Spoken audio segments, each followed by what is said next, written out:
This has nothing to do with what I was just talking about, but it's been Oh, so we're bothering switching me. gears. All we're on a completely It's different train literally line, like y'all. skirt. Like We hopped off the green line. We're on the blue line now. Let's we're in go. another city right now. Oh shit! All It's right. been bothering me Oh for a yeah. while, so I don't know. I just wanted to like bring it up out of the blue and see like where it goes. But like, I'm sure you've dealt with this. I've definitely dealt with this, and our listeners, there's no way you haven't. So like, please comments below. I'm waiting for you. Um, I'm scared. I want to talk about like bad leaders in management. Oh, I can go all I day know, on and I don't want this. this to be like an hour long, but like, this is wild, right? Because there's a lot of places like I want to say Dunkin' Donuts, Walmart, and Home Depot, right? That will promote someone to a manager simply for being there for like a year and a half. You know what I mean? So you have like children, like, and no offense, but I mean like fresh out of high school or maybe, no college experience, whatever. And that's not the point of this topic, but, 20 years old, like one of the top managers at like a smaller location just for being there ever since like they were 18, you know? And it's like, okay, like they put the time in. I don't know if they have the experience, and it's also not necessarily that they can't like lead other people or like, tell them what to do, but like obviously you need to promote someone who's qualified. Like you can't just have somebody just for being loyal and like not being late for 2 years and give them a managerial position. Meanwhile, like they can't spell their name, they're autistic or dyslexic or sorry, no offense, but like, and then you're like, you don't get the respect from like your peers that are older than you but started after you, and like this is a whole slippery slope. We can go into this forever, but I mean, I think there are Yeah, a lot of managers that are managers like unrightfully, I agree 100%. and it sucks because I understand like as a company, right, it's probably better to promote from within than hire outside, especially like nowadays because you don't know if anyone could be lying, like people will literally be faking resumes and stuff, but Yeah. even like I don't know 50 years ago, um people, unless they came in with like 8 certificates and like MBAs from Harvard and Yale, you still want to promote from within. Yeah. But I guess it's Well, something I notice nowadays, and it is weird, because what you bring up is a true point. Whereas like it's probably easy to just promote within and like promote the people that are already there. Like they already understand the job environment and all that stuff. But for some reason, I notice these companies, and maybe it's because they don't want to like have too many bad habits already being pre-installed. So bringing somebody fresh is a bit different. But I also noticed for a lot of them, it's just like to get a new body in there. Like it's just numbers. Like I've always said this, and this happens at my job all the time. Like I said, I'm an exterminator, and I deal with a lot of guys who get hired and are gone by the end of the summer. Like they'll start in May, and by September they're gone. Like oh yeah, already in my job but isn't of that a this red flag year. though, like the turnover That's rate? that's what I'm saying. But like because here's the thing, they are so preoccupied with getting people to do the job that they don't actually take their time to get people to do the job. That there's a body there, but they don't actually know how to do the work. Like in my job alone, since May till now, we've already lost 16 people. Dang. Like, it's crazy. So But like I lost, like noticed they left and quit, or they were like let go. they quit, left, and Oh, or everything. fired. Okay. Yeah, everything on underneath the sun, and it's just like, what the heck? So when I see stuff like that, that's already like a red flag, and you have to also like understand what kind of signal that sends to the other employees who are observing that, because it's like if all these people are turning over, blah blah blah, like that's what they do. But I just notice when it comes to that, that's what it is. Like they just see you as a number, and they're just trying to get a body in a seat. I've been in that position many times where I have had a boss who was underqualified. Like I knew more than them. Oh yeah. And I'm like, how am I taking orders from you? Like I literally, like when I used to work at a gym, I was the one who held the gym down for like a good 3 months before they brought out an outside hire. And when they bought her in, she was a car salesman. She never had any gym experience. She just worked out. That was that. And then when she got there, I had to teach her everything, and she leaned on me for every single thing. And she got paid I more was than her you? top sales guy. Yeah. That's another You know? problem, right? They don't really want to like pay anyone what they're worth, but they're going to pay managers more than employees. But it's like, who sits in that seat? And it is really nowadays, especially, a game of just like, who do you know? Well, here's something I want to ask you, because you brought up like what makes a good leader, especially in the workplace. So let me ask you, like, what do you think are good qualities of a good leader that a manager should have? I mean, I've experienced this so many times. I've been in management as well, so I'm not always like the employee, like, a disgruntled, Same. like, whatever. But I think the best one, like, hands down, and like, you fight me, is a manager who like sort of gets down and dirty with their employees. And like, that's not sexual. Get out of my head, HR. I just mean, like, if there's a problem, right, with the operations, the manager that like screams at you to tell you, like, you guys need to do better, don't show up late tomorrow, I need you to do this, I need you to do that, and it's barking orders, that's a horrible manager, and that place is going to fail. The manager that's like, guys, our numbers are low, we need to work on safety, and they get on the floor with them, and they're even in like the same uniform as the employees, you know what I mean? Like, you can't differentiate them. The only thing that like makes you the manager is maybe like, can I speak to a manager? And you're like, yes, that's me. I'm the one qualified. You're the one that you asked for. But like, other than that, we're equal. You know what I mean? Like, I'm a manager, so I'm getting paid more to deal with the things that the employees should not have to deal with. Yeah. Okay. I mean, among other things, but like that, no matter what the industry, no matter what the job, I think that is like the golden rule. Okay, I agree with that. See, for me, when I think of a good leader in any capacity, but we're going to go with the workplace, right? Because I notice a lot of people, when they get that position, it goes to their head. 1,000%. They get a big ego, pride comes into play, all that stuff, right? But really, to be a good leader is to assume responsibility. So when you decide to be the manager or are promoted to the manager of a team, your whole thing is for the betterment of the group, not of yourself. And a lot of times I will see these managers, they will throw other people under the bus in order to prop themselves up. 1,000%. They will like kind of dangle a carrot in order to get you to do more work, and then the fulfillment never comes through. So I agree. Like, I think an effective leader is for his team. He communicates, takes accountability, and is also willing to listen. Yeah. Because you can't fix a problem unless you know there's one there.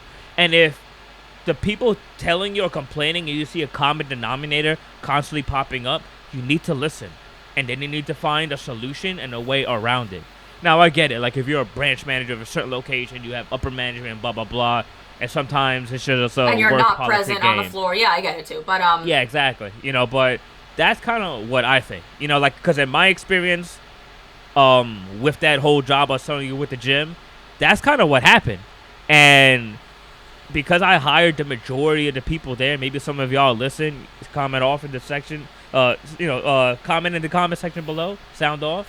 But yeah. So when that manager tried to throw me under the bus for illegal things that she was doing, and then tried to fire me, everybody, because I hired the majority, everybody there, they were like, oh, nah, like, you did Chris like that over everybody? Like, this is the motherfucker that's holding the whole thing down. Like, all the members are here because of him. He signed up like 3,000 people by himself. Yeah.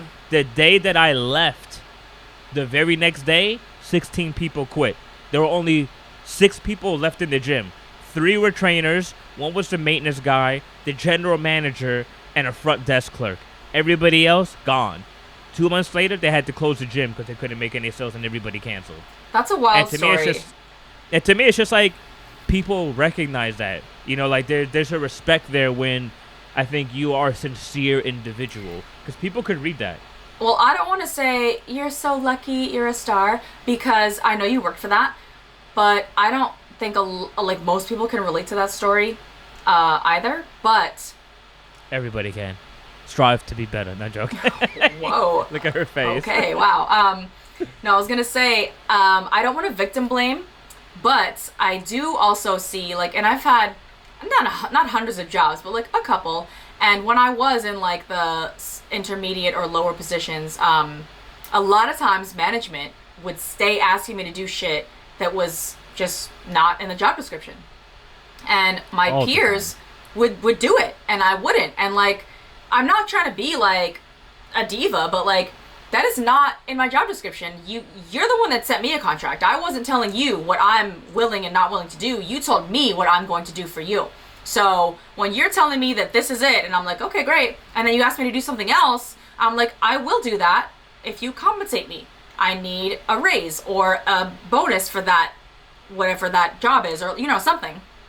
Yeah, a new job responsibility that you're giving me. Right, and it's not because, like, I'm greedy, money hungry, or incapable, or a bitch. Like, no, it's literally like, again, those were the terms that you set. I didn't come to you like, hey, I can do A, B, and C. And I can do D only if you make me happy. Like, no, you're the one that said, I need you to do A through M. And I was like, okay, if I agreed to A through M and I agreed to this rate or this salary or whatever it is, then there we go. And then they're like, oh, now that you're hired and you've been working for a couple months, now we need you to do A through Z. And I'm like, absolutely not. You're going to double my salary because literally double the work, or you're not going to get it from me. But then the problem is, obviously, my other like peers and coworkers will do it because they're like, well, the boss said so, or I'm scared to say no, or I don't know, I just did it.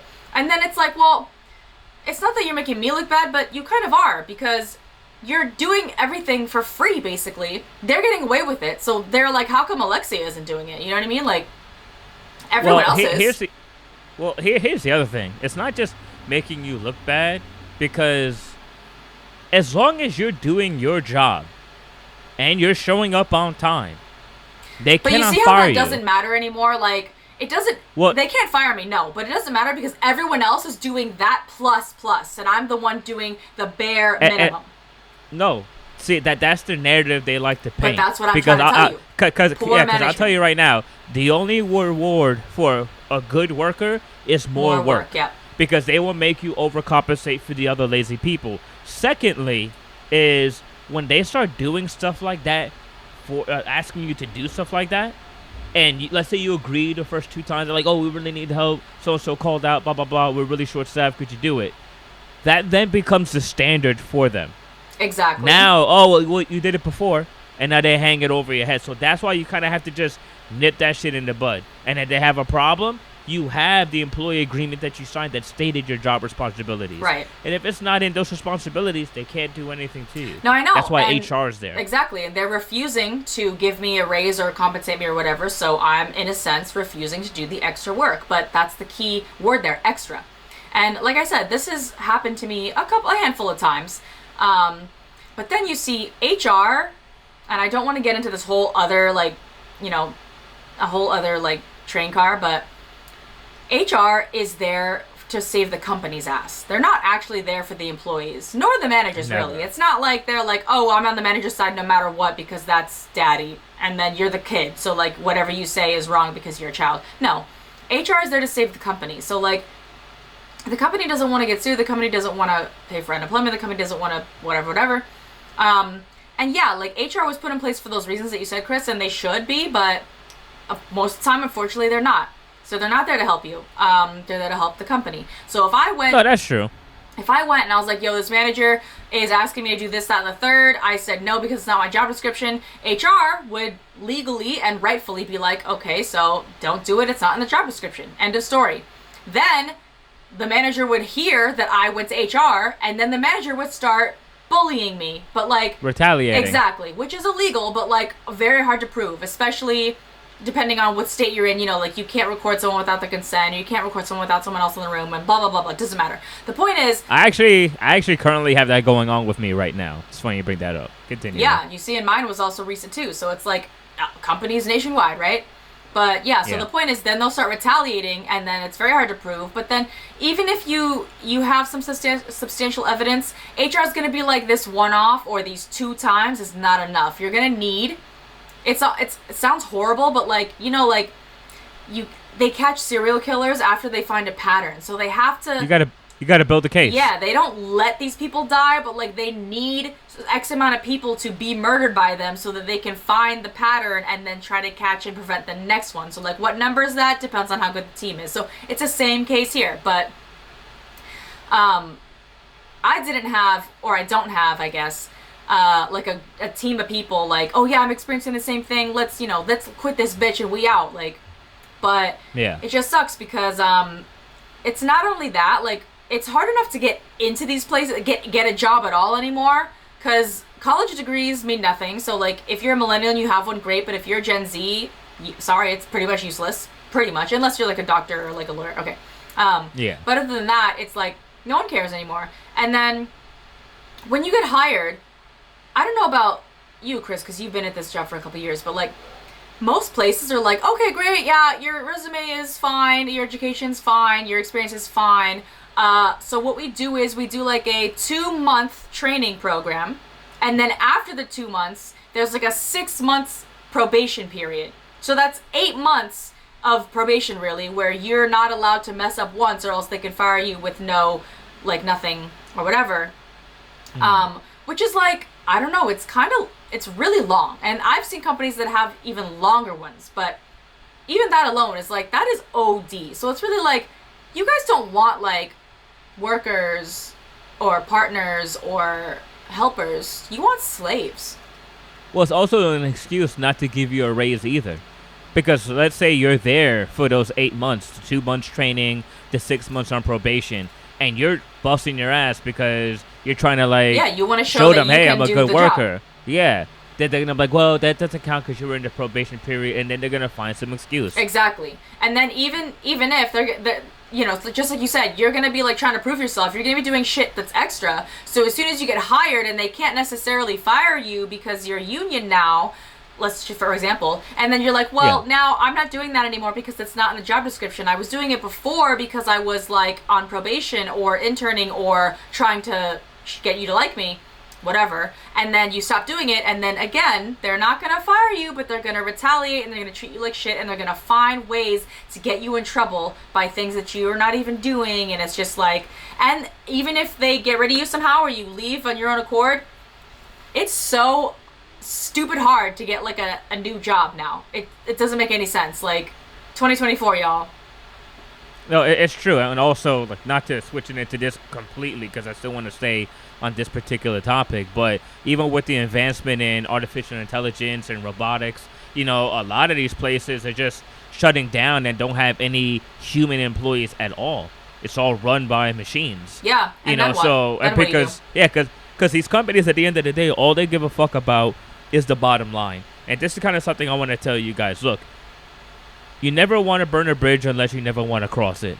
So my point is saying that I know it's common courtesy to give 2 weeks, you know, and if you happened, used to be, and like, you know, like, look, if this is a job that you really like, and let's say you just need a temporary leave of absence and you're trying to leave on good terms, you're not trying to fuck them over, fine, let's say a family emergency, whatever, right? I want you to know that those 2 weeks is so that they can hire and train someone else to replace you. Oh, no, yeah, 100%. 2 weeks is how long it takes to train and replace you. Meanwhile, you went through 8 months of probation and training. I'm sorry. That is very specific. But I'm just saying in general, like the 2 week thing, right? But that's what I'm saying. Because they won't give you 2 weeks notice when they fire you. They'll just tell you to come in and you're fired. Yeah. You know, so that's why I'm saying, like, unless it's a job you really liked and you're appreciating what they did, then leave on good terms. But more times than not, with the way these job environments are, fuck them. Like, find something better and keep it moving. Like, I'm here for a good time, not a long time. Yeah. That's kind of my motto, like, when I do it. Because these jobs, they do not care about you. They don't. You're just a number to them. Like, if you died tomorrow, they'll replace you within a week. Yep. They do not care. All that bullshit, oh, we're a family. No, you are not. No, you're not. You fire your family members. You throw them under the bus. You did so good this month. Pizza party on Friday.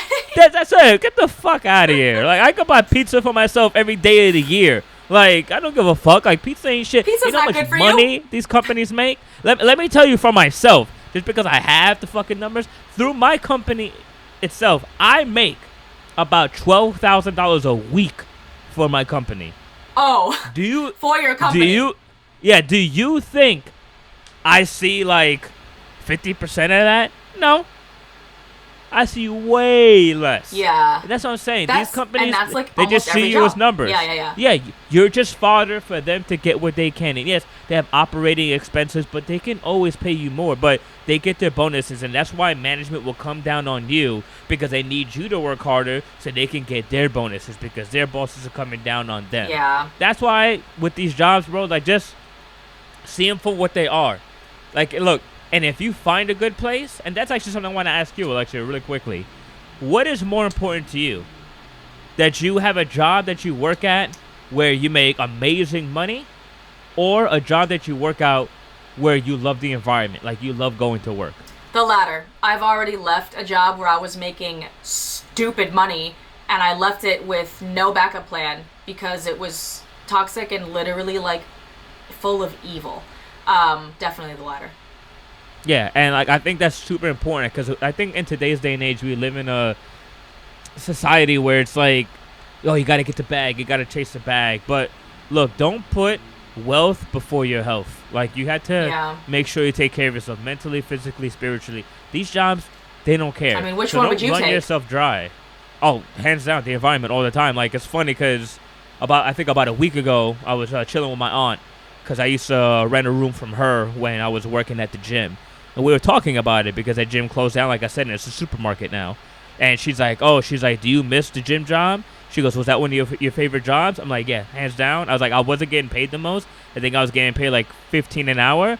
But I loved going to work. It literally just felt like I was going in to hang out with my friends every day. That's cool. Because I was going to say, like, if you went with a mic on the streets like those TikTok people do and asked them the same question, they'd probably be like, oh, I'm super conscious and whatever. And, like, I would choose the second one as well and, like, lie out their ass. But it's cool that, like, I think both of us had, like, a very clear example that, like, our actions and words match. So that's and I think some of us will deal with certain things, you know, if the money is good. You know, don't get me wrong, you know, depending on how crazy stupid the money is. So I understand that there's some people that feel like that, but after a while that shit takes a toll on you. Yeah, because it's like you're making all that money, but like for what? You can't even use it. You're not even going on vacation. You're depressed, like you said. Yeah. Health over wealth for sure. Let me ask you something real quick, Alexia. Yeah. This is for the audience. I just want to just bring this up really quick with work, because have any of you guys ever like noticed that on Mondays or any day of the week when you have to get up for work early, right? And your alarm goes off and then you're like laying there. It's like, oh, I don't want to get up. That's probably like the best sleep you get, right? Like you feel so rested because you don't want to go. You're like, oh, I just want 2 more hours. And then 2 more hours pass. And then you're like, oh, I just don't want to go. And it's like, that's like best sleep, right? Uh-huh. But on your days off, it's never like that. When you start having that feeling, your body's trying to tell you a signal like you don't belong here. This place is stressing you out. You ever have that feeling? Interesting. I thought that was a phenomenon because I do, but I didn't relate it to work. I think I have like insomnia or like my circadian rhythm is fucked because the best sleep is in the morning. But it's like if I set my alarm like 7 or 8 or whatever, my alarm will wake me up and then I'll be like, no. And then I'll go back to sleep. And from like 7 to 9 a.m. is literally the best sleep. Like everything that happened from like 10 till 7 was like, eh. But those 2 hours, bro, like knocked out. Like feels like my brain is in a jar. Like it's amazing. I'm not even dreaming. Like I'm sleeping. Like that's all I'm doing. Yeah, like and it's funny, right? Because there's always when you have some place to be, you got to be somewhere. Your body's like, nah, this is where I feel the most relaxed. Interesting. It's like, yeah. I hate you. You know? Yeah, I know it's you like, on the weekends when you're off. Like, you wake up butt crack of dawn and you're like, I can't sleep anymore. Yeah, I can't. But, like, I'm fine. Like, I don't mind it. But, like, it's during the fucking week. Yeah. During the week, I'm just like, oh. Weird. Yeah, you guys should really, like, pay attention and peep that. Yeah. I mean, we could be here for hours, so I'm just gonna wrap it here because I want the listeners, you know, like, if you have bad management, like, you're not alone. I don't know what else to say, and if you are in a management position, please don't be a piece of shit. Like, hey, here's the hack that I'll give y'all, and it doesn't work for everybody because not everybody has a good paying job or is in a situation where their bills are more than what they take in. But here's what I'll say. and this is something I kind of told myself, I want to put myself in a position where I never have to take orders from somebody again or subject myself to a negative environment if I don't have to, just for a paycheck. So I get it. Sometimes you got to pay your dues. You got to work shitty jobs, but save your money. Save your money, because trust me, those days where you don't feel like going in, or you're in a situation like the ones me and Alexia are talking about, you're going to be happy you got that $50K or $100K in the bank. Because you're like, you know what? I don't fucking need this job. I can just quit. I don't need it. Take some time and really find something that's a perfect fit for me. Yeah. I mean, that's literally us behind the struggle. That's what we're trying to do. So we're right there with you. Let's go. Yeah. So, guys, thanks so much for clicking that play button. I know this long format episode was literally all over the place. All over the place. But the YouTube separates them for you, so I hope you enjoy that as well. YouTube.com/BehindTheStruggle if you're not already subscribed. Don't forget to follow me on Instagram at Lexia_Lou and TikTok at Asexia.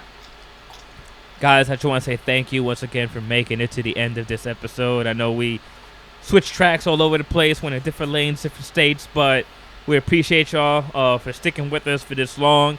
Let us know whether you hit us on the YouTube channel or Spotify. You know, like, are you into aphrodisiacs? Were you a big fan of Britney Spears, Backstreet Boys, NSYNC?